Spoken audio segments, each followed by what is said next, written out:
Liz Scissors, and this is Splitting Hairs. Today, we are talking about managing elderly pets and their people. It's a super delicate topic, and it's very, very intricate, and we have to be sensitive. So we're going to focus on communicating and how to do that with the pet parents, and then we're going to focus on when we need to start modifying the actual haircuts and styles. And then we're going to have to face the inevitable, which is how we tell mom and dad that we can no longer groom their pet. So that's what we're going to talk about today. First, communication. Communication is the key to any successful relationship. And when it comes to giving feedback to the family that isn't the best and news that they want to hear, it's really difficult, and we need to be very sensitive, but we need to be clear and we need to be honest. It's super important that they understand that we care, and that's why we're sharing this information with them.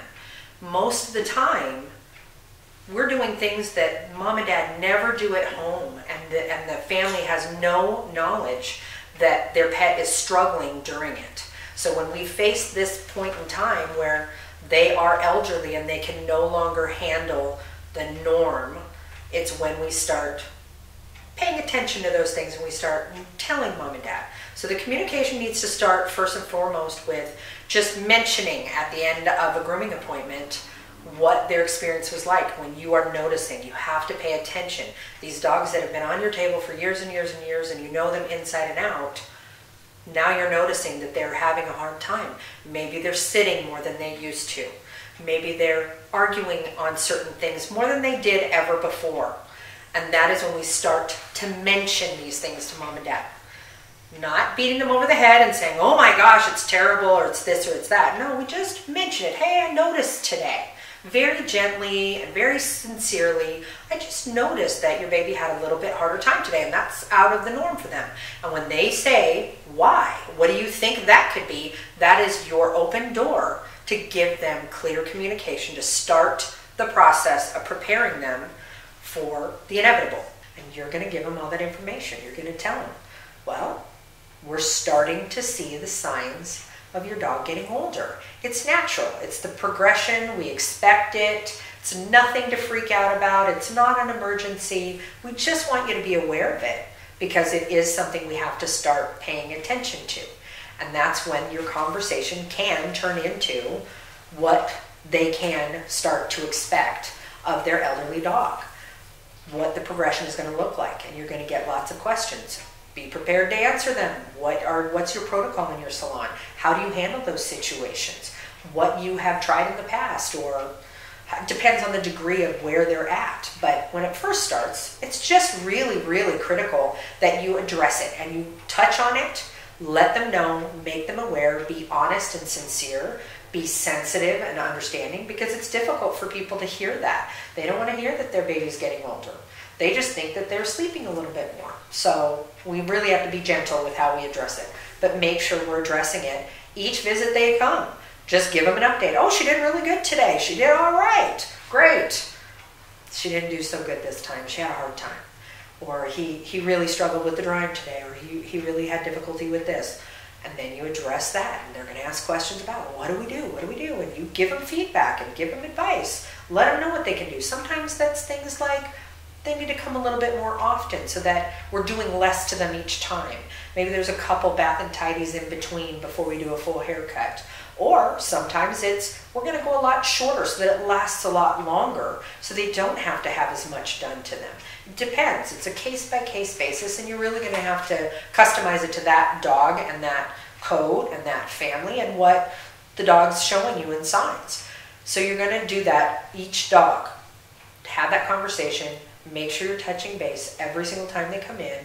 Address it, and it's going to progress. And you're going to tell them that. It's a natural progression. They start to lose strength. They start to lose muscle. Their nerves become more sensitive. Their joints start to hurt.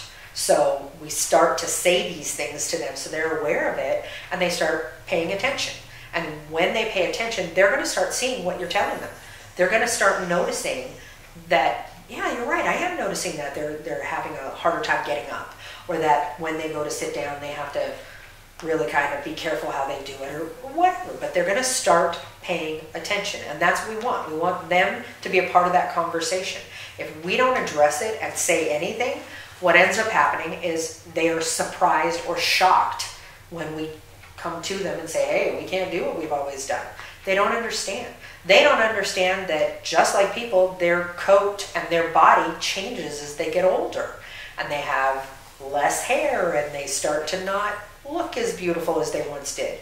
And so those are the things that we start addressing as they get older, and we just touch on them, let them know so that they're aware and they can start having that as a thought in the back of their head. So we plant that seed so they are thinking about it, and it's there. It's not a problem, it's not an issue, but we are paying attention to it. If you do that, trust me, it's going to be so much easier when you have harder conversations. If you don't, it's like you just kind of hit them with a truck. They aren't prepared, and we want them to be prepared. If they're prepared, they're going to be cooperative, and we want them on our team so that we can make this whole transition and this whole situation as easy as possible, because it's not a fun one. It just isn't.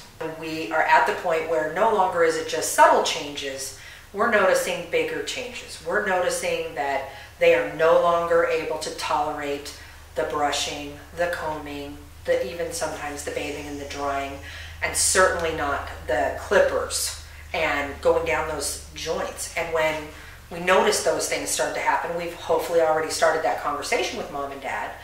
They are already kind of prepared. But now we're getting to the point where we have to say, okay, now we're going to start thinking of humanity before vanity. And we are going to put their best interest above our desire for them to look a certain way. Their coat is no longer the same. Their skin, their body is no longer the same. They're an old dog. So we are going to, out of the kindness of our heart, we are going to modify that hairstyle. And we are going to make sure mom and dad get on board with that, because we're doing what's best for the baby.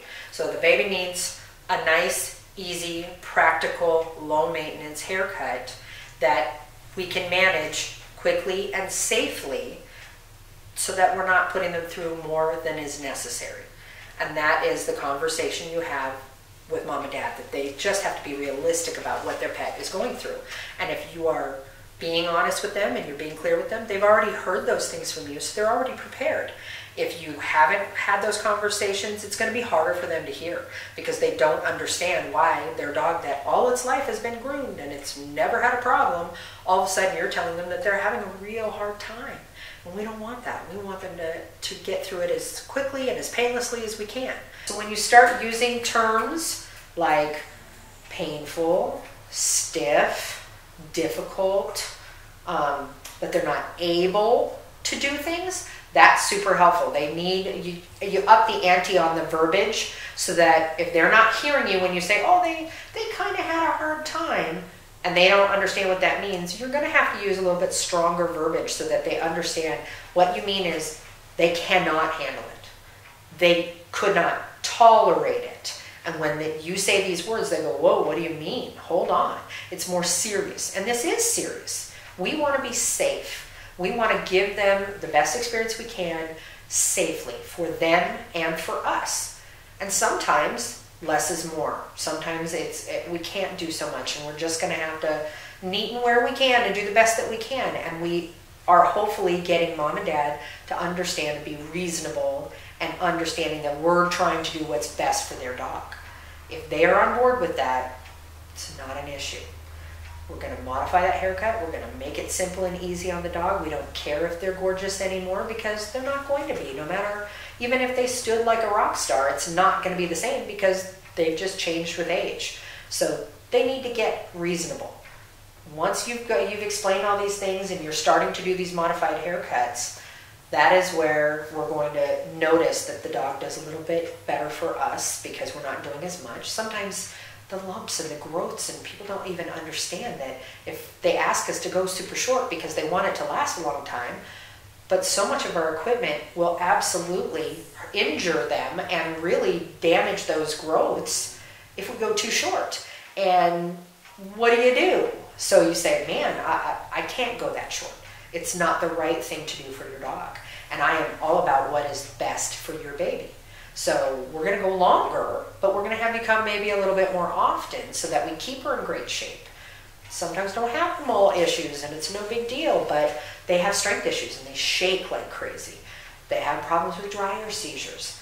Owners don't know any of these things. So we have to advocate for the dog. We have to explain these things to them. We have to tell them this is what the experience was like for them. They are getting to a point where they are struggling and they cannot tolerate what we're doing. So we're going to do the very best that we can. And we need you on board to understand that's where we're at. Because we don't want them to jump ship and run to another groomer because they feel like they're just getting a shoddy haircut out of the blue when you've always done a great job.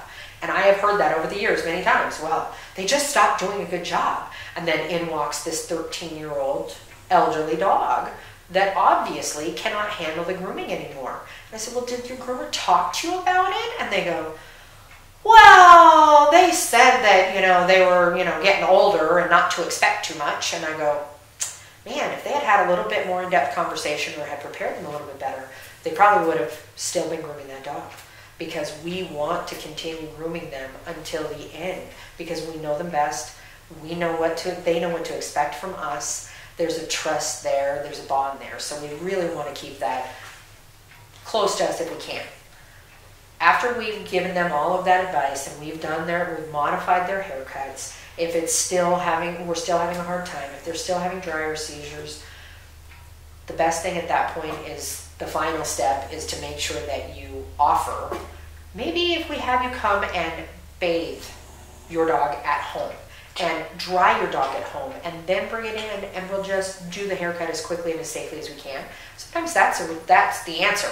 The dog does fine and it'll let you do all of that because it hasn't had to stand for so long. It hasn't been in this environment with the stress and with the anxiety and all of the adrenaline pumping that whole time and their heart pounding out of their chest. They haven't had to be there so they can come in and get the haircut and go home. So sometimes it's things like that where we just modify and work with them. If you have a relationship with them, we're really trying to do the best we can for that dog. Let's be flexible and reasonable. So if we can do it, let's do it. If we can't, we can't. Which brings us to the end. The end. When it is the end, that is the hardest conversation I've ever had when I've had to tell an owner, I can no longer safely groom your dog. And they don't understand. What are they supposed to do? Now they're left, in the weeds with no tools. What am I supposed to do? When it gets to the point where you can't, it is no longer safe for you to get this dog done without one, injuring the dog, or two, you getting injured. Enough is enough. That is when we have to say no. So when you have that come up, by now you've had multiple conversations with mom and dad, you have prepared them, they are aware and they know that it's coming because you've been telling them each visit, yeah, he had a bad one today, I wasn't able to get his face finished, or I wasn't able to do this part of it, or I did the best I could, but he had a rough one. They're going to be prepared for it. So you get to that point and you say, okay, I am so sorry.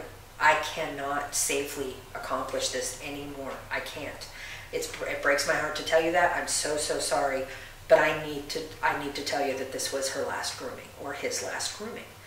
And they're going to be very upset. It's very emotional for all of us involved. We all bond with our dogs and we all bond with our owners, and they are our lifeline. They absolutely feed us and take care of us, and we bond with them and have relationships with them. So it's just as difficult on us as it is on the owner. Well, not as bad as it is on the owner, obviously, but for us it's terrible. It's a loss for us as well. And so when we're doing it, be compassionate. Make sure you are letting them know how hard this is for you. Make sure they understand you've tried everything.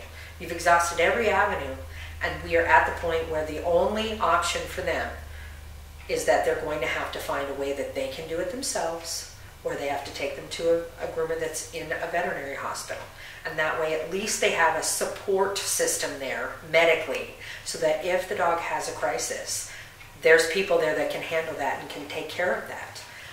If they don't want to do that, they obviously have the option. I tell people all the time, you can buy yourself a pair of clippers. They have guard combs and all sorts of things you can do, and you can do a little bit at a time so that you don't have to put them through the entire process like I have to.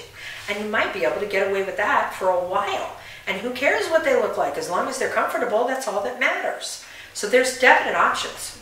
Be safe, give them good, solid, sound advice. Make sure they understand scissors are not a good idea for owners with their dogs. Never. And if they're using clippers, I always recommend that they use guard combs, even the short guard combs, because at least they're not going to be able to catch their skin. And we don't want, you know, a bloody massacre. We're trying to help them. We're not trying to make it harder for them. So I will really encourage you to tell them to use guard combs if they can. And if they're not willing to, you know, do it themselves, then encourage them to find. There's so many groomers that are inside vet hospitals nowadays. They're everywhere. And so there's no reason why they can't take that step. And if they don't want to do that as well, then that is when you just have to look at them and say, then I'm sorry. You're going to end up having to put your dog down, because grooming is not going to happen for your dog anymore. It's no longer safe to do it for him, and I can't do that.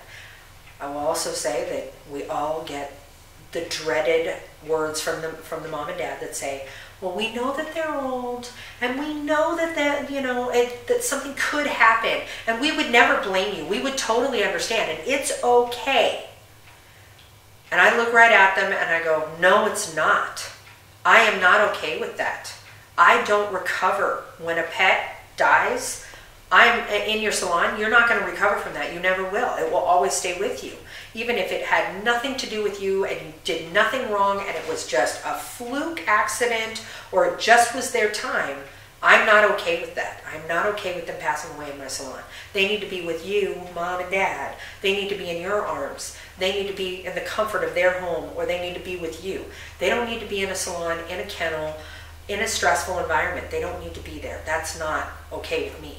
And that's where your boundaries have to kick in, and you have to decide what is allowed in your salon and what is not. For me, it's not okay. I'm not okay with it. So I'm not going to do it. I have boundaries. If they are unsafe for me to groom, I will not groom them. And you can say, well, what if they just take them to another groomer who doesn't know them? I can't control that. I can't. I have done everything within my power that I can to let them know that I have their pet's best interest at heart. And if they don't believe me, then we didn't have the right relationship. If they trust me, then they're going to take me seriously, and they're going to believe me, and they're going to listen. And it's going to be okay. They're going to make whatever decision they have to. It's their decision to make. It's not mine. All I can do is control my environment, and my environment has to be safe for me and for the dog. It's not about beauty at that point. It's just about what's the best thing for the dog. So as difficult as these conversations are, they need to happen. They have to be started early. As soon as you start seeing signs of age, you need to start those conversations. Make sure that they're aware, and just check in with them on a regular basis and just keep them updated so that they are well aware of where their dog is and how it's going. When it gets worse, keep them on board. Give them options. Make sure you're working with them. We don't want them to jump ship. We don't want them to think, oh, well, they did a terrible haircut, so I just need to find another groomer. No, we need to communicate with you and let you be aware that the reason you're not getting that really nice, beautiful, even haircut anymore is because he can't tolerate it. And if he can't tolerate it, he can't tolerate it. That's just what it is. So we love them and we care for them, and we want them to know that all the way to the end, as heartbreaking as it is. And it is. It's heartbreaking. But we have a responsibility to advocate for them and speak for them, because mom and dad are not here. If you have to videotape so that they can see what their dog goes through, videotape. Take pictures. But if you've got a good relationship with them, they're going to trust you. They're going to believe you, and they're going to value your advice because they know that you care and it's sincere. So I am so sorry to have to talk about this conversation. It's a tough one for all of us. It really, really is. But it's important, and we care about them, we love them, and at the end, they have dignity. We need to honor them. I'm Liz Scissors, and this is Splitting Hairs.